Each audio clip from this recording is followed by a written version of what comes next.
તો અમદાવાદમાં વરસાદ પડ્યો અને અમદાવાદમાં વરસાદ પડ્યો એટલે ફરી એકવાર તંત્રની પોલ ખુલી ગઈ। થોડા વરસાદમાં જ વરસાદી પાણી ભરાઈ ગયા। શહેરના અનેક વિસ્તારોમાં પાણી ભરાયા છે। થલતેજ આસપાસના કેટલાક વિસ્તારો પાણીમાં ગરકાવ થઈ ગયા છે।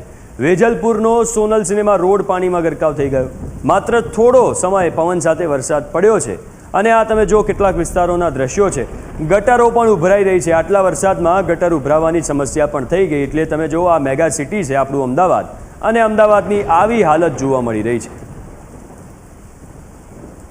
તો અમદાવાદમાં જે હમણાં થોડા સમય પહેલાં 15થી 20 મિનિટ જેટલો વરસાદ પડ્યો છે અને આટલા વરસાદમાં એવું બી નથી કે બહુ ધોધમાર વરસાદ પડ્યો હોય, સામાન્ય વરસાદ છે અને એ વરસાદમાં ચારે બાજુ પાણી પાણી થઈ ગયું છે। અમદાવાદના અનેક એવા વિસ્તાર છે જ્યાં એવી વાતો કરવામાં આવે છે કે પ્રી મોન્સૂનની કામગીરી કરવામાં આવી છે, તંત્ર દ્વારા ડ્રેનેજની કામગીરી કરવામાં આવી છે, બધા પ્રકારની કામગીરી કરવામાં આવે છે। ખબર નહીં કેમ તો બી આવા દ્રશ્યો સર્જાઈ જતા હોય છે।